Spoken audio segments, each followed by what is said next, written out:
কথাটোতো আমাৰ যথেষ্ট খং উঠিছে, কাৰণ ঘৰত গাড়ী থকাৰ অৱস্থাত ইয়াৰ পৰা দূৰত্ব মিনিমাম 340 কিলোমিটাৰ হ'ব আমাৰ শিৱসাগৰৰ পৰা সোণাপুৰ। আজি ৰাতিপুৱা ঠিক 8:45 মানত মোলৈ এটা মেছেজ আহিলে।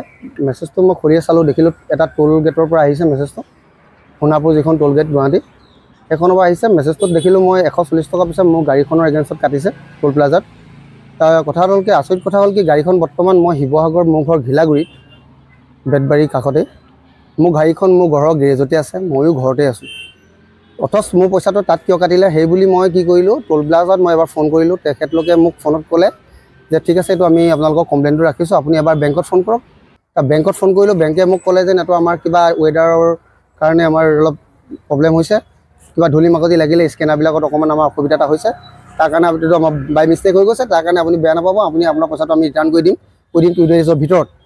কৈছে যেন এইটো বস্তু আমি এনকুৱাৰী কৰিম, সেই টাইমটোত সেইখন কোনখন গাড়ী পাৰ হৈ গৈছে তেখেতৰ পৰা পইচাটো কাটিম আৰু আপোনাৰ পইচাটো ৰিটাৰ্ণ কৰি দিম। মই কৈছোঁ যেন পইচাটোৰ কথাটো ডাঙৰ কথা নহয়, কিন্তু কথাটো ডাঙৰ কথা এইটোৱে হ'ল যে মোৰ গাড়ীখন ঘৰত থকা অৱস্থাত কেনেকৈ পইচাটো কাটিবলৈ পালে। মই তেওঁলোকৰ সেই প্ৰশ্নখিনি কৰাৰ কাৰণে তেখেতলোকে দোষী বুলি নিজকে স্বীকাৰ কৰিছে।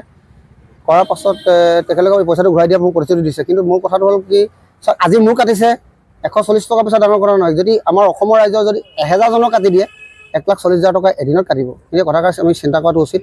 সেইগতিকে আজি মই সমাজ মাধ্যমৰ সন্মুখত বা নিউজ চেনেলৰ সন্মুখত খাৰ হৈ আজি মই অসমৰ ৰাইজক কথাষাৰ অৱগত কৰিলোঁ।